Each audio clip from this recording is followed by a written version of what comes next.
Hello, everyone. I'm Major Keith Petty, an Army Judge Advocate General, currently serving at the U.S. Embassy in Berlin, and a member of the American Society of International Law's Lieber Society. I have to say, my positions today are my own and do not necessarily reflect the positions of the U.S. government or the U.S. Army. I'm here today with Todd Buchwald, former ambassador in the Office of Global Criminal Justice at the U.S. State Department, who also served as the chair of the American Society's steering committee for its signature topic initiative on atrocity prevention.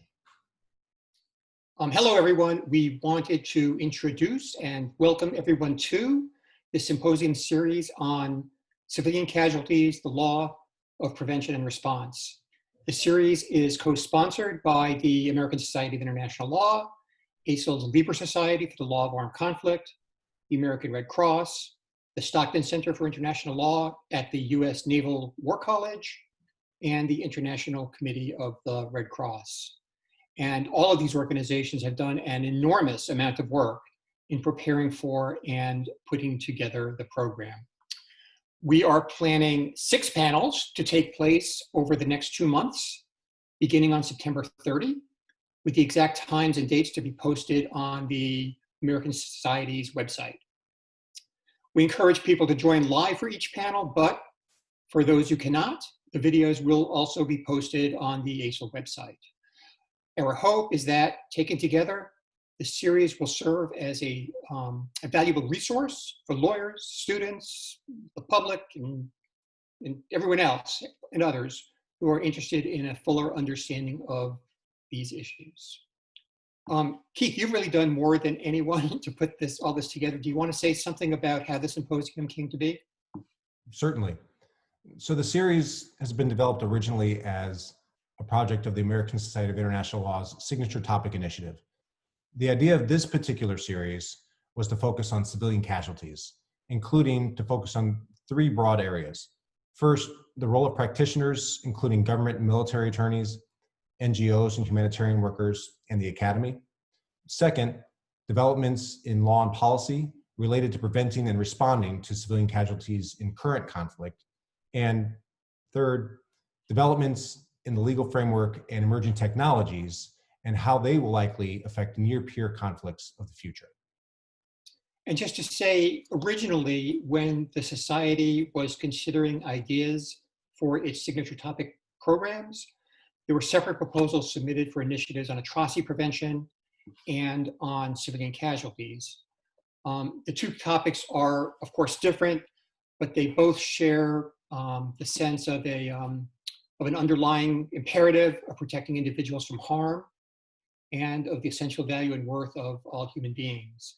That's a core goal of international humanitarian law, which requires armed forces to distinguish between civilians and lawful military objectives, and that prohibits attacks that are expected to result in excessive civilian damage, injury, or loss of civilian life in relation to the anticipated military advantage.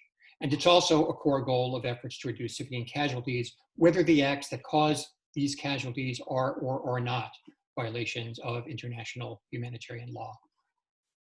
And regrettably, in recent years, civilian casualties in global conflicts have been on the rise. Some attribute this to a shift in battles from rural areas to densely populated urban centers. Others suggest that the easing of targeting procedures allows greater harm to civilian populations. Recent conflicts against ISIS in Syria and Iraq, and ongoing conflicts in Yemen and Afghanistan highlight the urgent need for discourse about the law and practice of preventing and responding to civilian casualties. U.S. domestic law and policy has tried to support this framework in various ways. For example, the FY18 NDAA, the National Defense Authorization Act for fiscal year 2018, increased DoD civilian casualty reporting requirements, while the next year's, the FY19 NDAA, required the designation of a senior DoD civilian to oversee the department's civilian casualty policies. As another example, earlier this year, the Department of Defense published interim regulations for condolence payments to civilians who suffered injury or loss incidental to U.S. military operations. So these issues are getting a lot of attention, but the question, of course, remains, has enough been done? And it's fair to ask whether the legal and policy framework is sufficient to prevent incidences such as the US airstrike that killed 42 at a Doctors Without Borders clinic in Kunduz, Afghanistan in 2015, or the targeting of ISIS snipers in Mosul, Iraq, that resulted in more than 100 civilian casualties in 2017, or even the Saudi-led and US-supported coalition strike in Yemen that killed 51 people, including 40 children, in 2018. A report earlier this year by the Center for Civilians in Conflict, CIVIC, and the Columbia Law School Human Rights Institute suggests that US efforts to effectively investigate civilian deaths in its operations often fall short. So we thought the time was right to give these issues a hard, honest look, and the experts on the upcoming panels will aim to do just that. As I say, there will be 6 expert panels, each discussing a distinct area of law and policy on civilian casualties. The panels will draw from leaders and emerging voices from the military and government, civil society and humanitarian organizations, and from academia. And before each panel, we have invited prominent experts to provide keynote introductory remarks to set the stage for the discussions. The complete list of the 6 panel topics will be just a click away on the ACIL website. As you mentioned, the first panel will take place on Wednesday, September 30th, and will be a great panel to start the symposium. Lieutenant General Charles Peedy, the U.S. Army Judge Advocate General, will provide the introductory remarks. That will set the stage for the first panel, moderated by Professor Lori Blink of Emory Law School, on the role that military, government, and humanitarian workers play in the field to advise leaders on how best to prevent and respond to civilian casualty incidents. This panel will focus on the process of advising commanders in real time during combat operations and the difficult decisions that have to be made quickly in order to balance military necessity with humanitarian principles. And Keith, in subsequent panels? So week 2 will focus on preventing civilian casualties in urban and near-peer conflicts, while week 3 will be all about civilian casualty response, specifically reporting and investigations. We will also have segments dedicated to emerging technologies in preventing and responding to civilian casualty incidents, as well as discussions on issues related to civilian casualties in partnered operations. And the final week will focus on what happens next, accountability for civilian casualty incidents.